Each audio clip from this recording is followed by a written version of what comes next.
మాకు జరిగిన అన్యాయం రేవంత్ రెడ్డి గారికి తెలుసు. మాకు జరిగిన అన్యాయం రేవంత్ రెడ్డి గారికి తెలుసు. మా జనాభా కంటే తక్కువ రిజర్వేషన్లు వచ్చినాయనే విషయం ఆయనకు తెలుసు. నేను పేరు చెప్పను.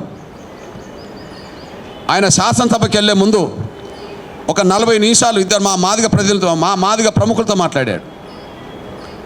ఆయన శాసనసభకి వెళ్ళే ముందు, నేను పేరు చెప్పాను, ఓకే, ఆయన శాసనసభకి వెళ్ళే ముందు ఒకరికి ఫోన్లో ఒకరిని దగ్గర పెట్టుకొని ఒకరితో ఫోన్లో 40 నిమిషాలు మాట్లాడాడు.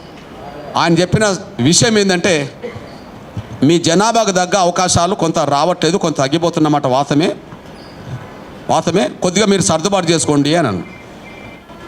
కొద్దిగా అన్నలాంటి వాళ్ళకు కొంత మీరు చెప్పండి అని చెప్పడం జరిగింది. అంటే అర్థం ఏంటి మరిగా? ఆయనకు తెలుసు అన్నట్టే కదా. ఆయన చెప్పిన విషయం 40 నిమిషాలు మా జాతిలో ఉండబడే ఒక బిడ్డను దగ్గర పెట్టుకొని, మా జాతిలో ఉండబడే ఇంకో బిడ్డతో ఫోన్లో 40 నిమిషాలు మాట్లాడిన సందేశం ఏంటంటే, సమాచారం ఏంటంటే, మీ జనాభాకు తగ్గ రిజర్వేషన్ల ప్రాతినిధ్యం దక్కట్లేదు, కానీ మీరు సర్దుబాటు చేసుకోండి.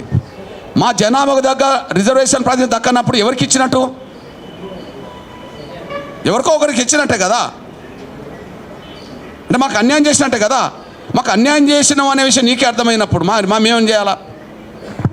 ఈ విషయంలో ఆ సమాచారం అందుకున్న వెంటనే మధ్యాహ్నం పూట మా సామాజిక వర్గానికి సంబంధించిన 4 ఎమ్మెల్యేలతో నేను సమావేశం ఏర్పాటు చేశాను. మా సామాజిక వర్గానికి సంబంధించిన 4 ఎమ్మెల్యేలతో ఏర్పాటు చేసి, దయచేసి 11% జనాభా మనకు నిష్పత్తిపరంగా రిజర్వేషన్ రావాలి, ఈ విషయాన్ని అసలు ప్రస్తావించండి. రాష్ట్ర ప్రభుత్వం నిర్ణయం తీసుకుంటుందా లేదా కానీ మాదిగ బిడ్డలుగా మీరు ప్రతిపాదించండి అని మాత్రం నేను చెప్పడం జరిగింది. ఇట్లాంటి సమాచారం నాకు వస్తున్నది. జనాభా ఉన్నా కూడా రిజర్వేషన్లు అంతా రావట్లేదని వస్తున్నది. జనాభా తగ్గిన వాళ్ళకు అవకాశాలు ఎక్కువ ఉన్నాయని వస్తున్నది. కనుక దయచేసి మీరు 4 ప్రస్తావించండి. మీరు వర్గీకరణ సూత్రానికి రేవంత్ రెడ్డి గారు అనుకూలంగా ఉన్నందుకు స్వాగతించండి, ఆయనను అభినందించండి.